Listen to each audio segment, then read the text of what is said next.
This book contains names and stories of First Nations people who have passed on. At times, it also covers issues of a sensitive and traumatic nature. These are voluntarily shared by First Nations AA members active in recovery from alcoholism, using the 12 steps of AA and supporting others to do the same.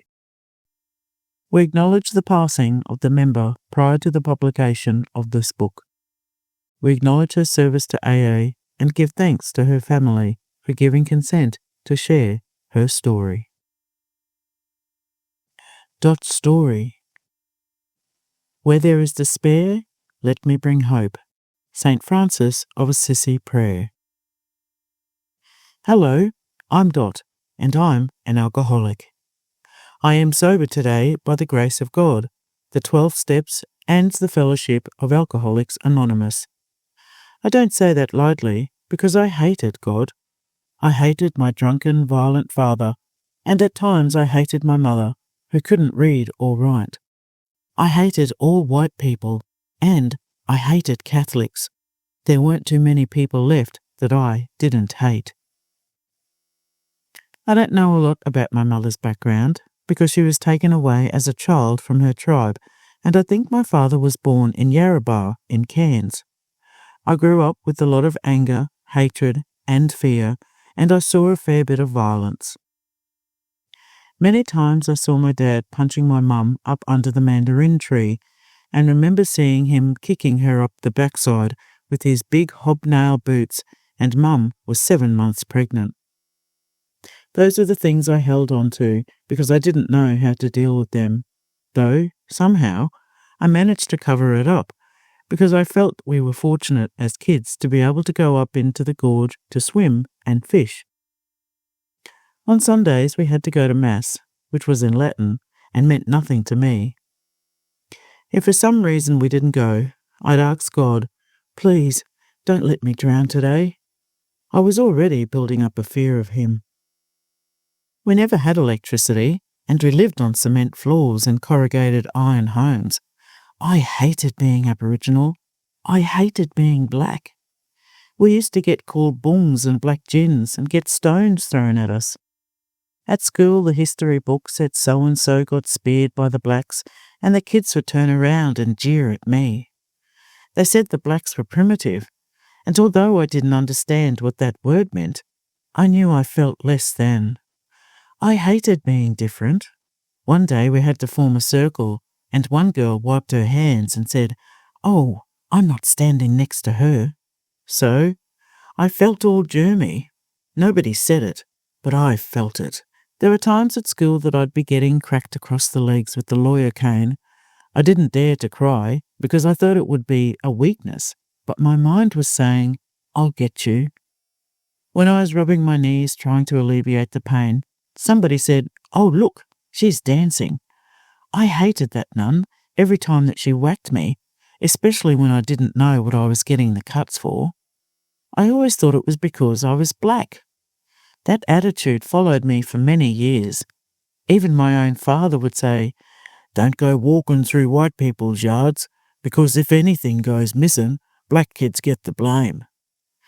Mum made our school bags out of potato sacks and sugar bags and sewed material around with a big bag of needles. I felt so ashamed about taking it to school because other kids had knapsacks and little school ports. When the other kids had baked beans or Vegemite on bread, there were times we didn't have any bread, and we had to take Johnny cakes or damper to school, and the syrup would soak through. I made sure I didn't sit with anybody in case they would have asked, "Oh, what's that?" I was ashamed of my poverty. When I was 14, I was put in the convent to work, to sweep, mop, polish the floors, clean the brass candles, and do the washing in the old copper boiler. Then I worked in a milk bar in Mossman on the Tablelands. I found domestic jobs easy to find, and by the time I was 18, I found work at the Royal Hotel in Mareeba. That was when I picked up my first drink.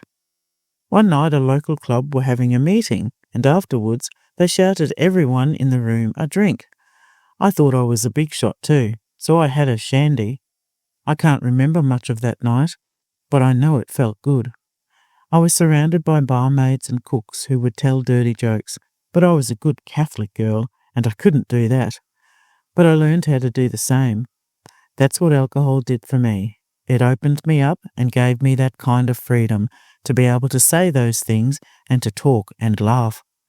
For a couple of years, I'd only had a shandy on a Saturday night and only remember getting drunk once when I fell off the floor and couldn't get up. From then on, I didn't drink gin and squash anymore. I'd be going home on broken shifts and noticed other Aboriginal people sitting under the fig trees in the main street and their flagons and fighting. I thought to myself, I'm not going to get drunk like them. I was hurt in an accident when I was 20 and couldn't walk without aids until I was 22.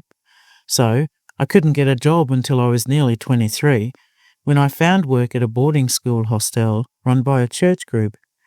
It was there that I found my weekends were getting longer and longer. From drinking on a Saturday night, I began to drink on a Thursday and sometimes carried on until Monday. I left town after several months because I thought I was going to get the bullet. That's when I started doing geographicals, as I later found them out to be called. I went from Herberton to Maryborough to Bundaberg to Kyabram, still not realising alcohol was a problem. I often had the thought in my mind that the next job I get, I wouldn't drink so much, not knowing the first drink got me drunk. Then in Shepparton, I got into a relationship and became a mother. I was soon told to get out and leave the baby, as there were times I'd come out of a stupor and my baby was on the floor, and I didn't know whether I'd fed her or how long she was there. Somehow I ended up taking her back to Queensland. From Rockhampton to Emerald to Mount Theodore, I was running out of towns and running out of jobs. Then just before Christmas 1971, I found out my mother was living in Atherton, and I asked if I could stay with her. One day she came to me and said, "Girl, you want to go back to church? You're drinking too much." I said, "I'll effing stop drinking when I effing want to stop drinking." But the truth was, I didn't know how to stop drinking. The next year, my sister was going to put on a birthday party for my 2-year-old, and on the Saturday afternoon, I said, "I won't be too long. I'm just going downtown for a little while. I'll be back later." Later was Sunday night.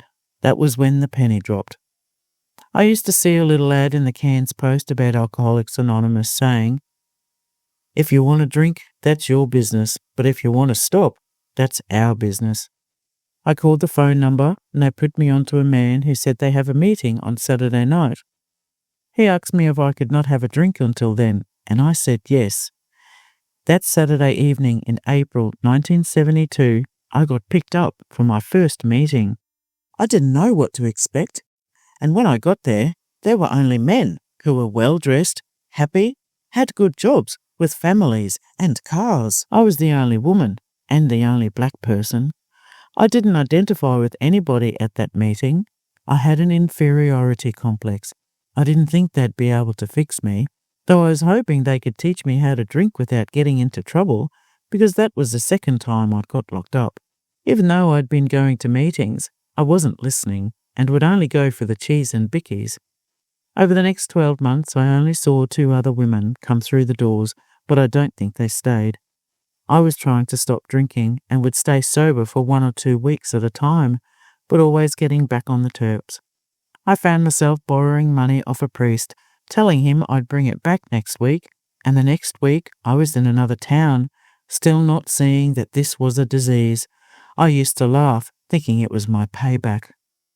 I ended up in more lockups, losing more jobs, and a couple of times I found myself belting my daughter with the jug cord. I look back now and am so grateful that I mentioned this to the doctor who sent me to the psych ward in Townsville, and they put my daughter in a bush children's home. I walked out of there after 5 weeks. I thought everybody there was crazy. The first place I went to was the back of a pub in South Townsville. One day my daughter said to me, "Mummy, I'm hungry."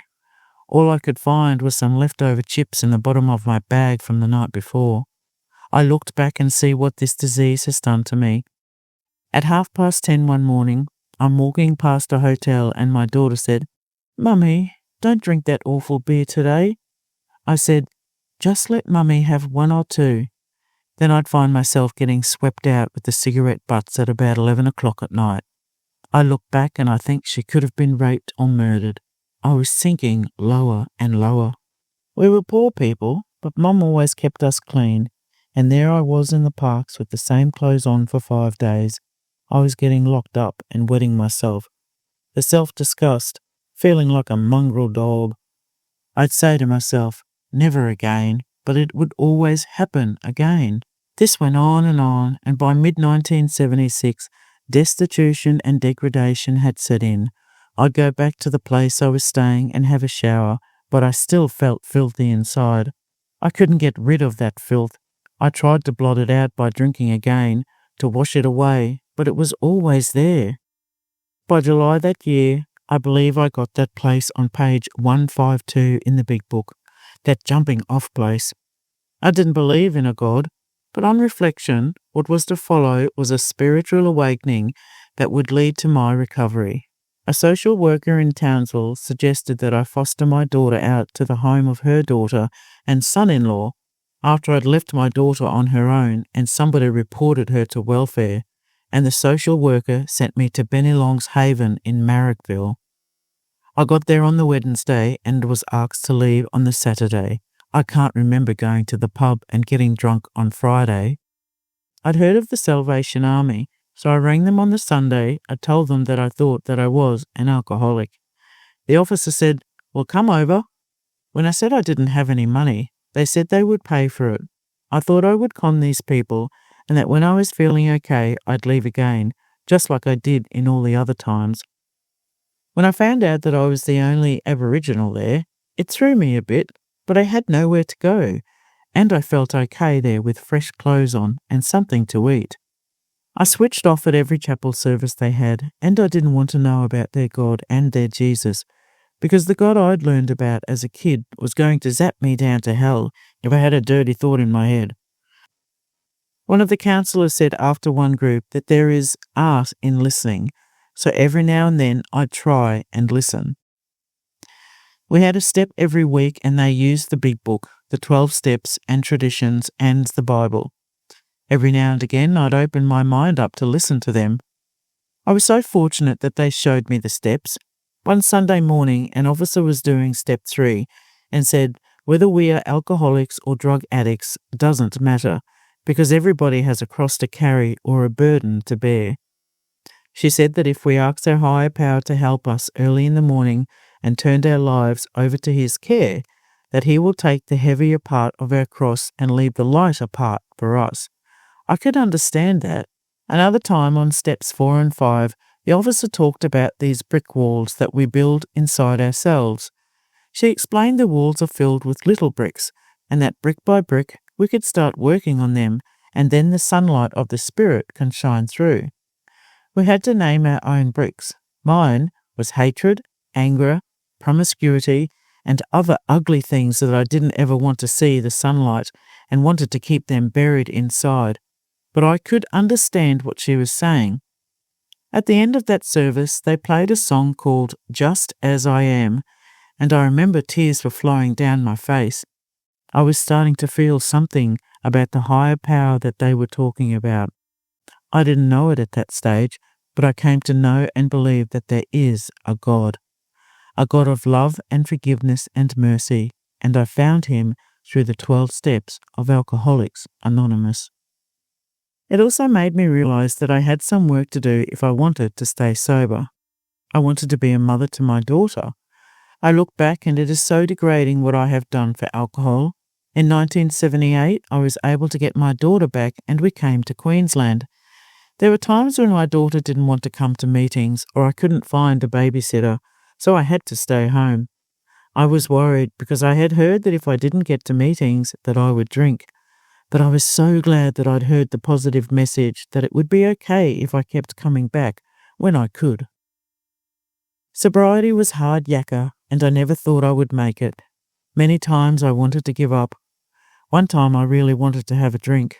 My daughter's foster parents had a 6-pack in the fridge and I was looking at it thinking, if I just drink down to the neck of it, I should be all right. That was my stinking thinking. I realised what was happening to me and my thoughts, so I walked up to the village where there was a phone and rang Alcoholics Anonymous to see if there was a meeting there. At the meeting, I wasn't listening too much, but there was a poster on the wall near where I was sitting. At the bottom it read, "When you find yourself at the end of your rope, tie a knot and hang on." I took that back with me. Coming away from meetings and members would be saying, "Keep coming back, it gets better," and I thought it was bulldust, and I wondered when it would get better for me. I had a struggle finding this higher power, and I'd say, "Whoever you are, wherever you are, help me today." Sometimes I'd say, "Good morning, I'll see you tonight," still doubting. The words of Jimmy Swaggart's song also helped. I don't need to understand, I just need to hold his hand. When I look back, I see there had to be a pair of invisible hands showing me, guiding me. I would sit on the back step before daylight with my coffee and cigarettes, and I'd see pink and blue clouds, and eventually a bit of daylight would begin to shine through. I would picture these invisible hands taking a quilt off the world, saying, "It's time to get up now." So, God became real to me. He became the person that was beside me and there all the time. It took a long time for me to admit this, but I could see that he was there 24/7, and it was only me and my cloudy doubts that covered him up. We moved back to Cairns to be with my mother for 11 months, and I found work in a nursing home. My daughter went to school, and I started attending P&C meetings and doing voluntary work at the library. I'm so grateful that my mum got to see me sober. When I made amends to her, she said, "You're not the only one," so I knew she had forgiven me. In 1980, God took her home. It was sudden, but we were holding her hand when we let her go into God's hands. I remember saying to the Lord, "Let her walk beside you, don't carry her." The promises of the 12 steps of Alcoholics Anonymous do come true. The AA way of life is so beautiful, but it's not easy. I've learned that I must accept whatever is put on my plate. We all have our struggles in sobriety, but we have the steps and must put them into action, living them one day at a time. I had a job cleaning for $5 an hour, and one day I saw in the newspaper that real estate agents wouldn't give blacks flats. Suddenly, I didn't want to be Aboriginal again, and I was ashamed of walking up the street with my vacuum cleaner to go to work. I was so fortunate, though, that a member in Cairns gave me a copy of Desiderata. I had that one on my fridge. I don't know how many days I read it and reread it. One day the penny dropped where it says that you're a child of the universe, no more, no less. I prayed to God to give me the strength and the courage to keep on going out cleaning and forgive me for my anger inside and help me to forgive these people for their ignorance. I've learned so much, not just how to stop drinking, but how to live. People showed me how. I have made many a mistake, but I'm not a mistake. I have failed many times, but I'm not a failure. How powerful is that? Where else could I learn these beautiful lessons? Alcohol took me to places I didn't want to go, and today, the longer I stay sober, the more grateful I am that I became the alcoholic, because I've learned a beautiful way to live. I'm also led to believe that God loves alcoholics so much that he has made so many of us. One afternoon, as I started to iron, I heard a tune being played on the radio by Anne Murray singing, "You needed me. You gave me strength to stand alone again." And as I listened, I thought she was singing to the Lord, and tears streamed down my face because I remembered when I was at that jumping off place, and it was like God was saying to me, "That's why I didn't let you die, because I could see something better in you that you couldn't see." Today I have a God and I feel his presence. I don't have to try to be anybody to anybody else, and I've learned how to just be by myself. I like the simple things of life today. One of our readings says, "When I'm at peace with my God, myself, and my fellow man, I'm at peace."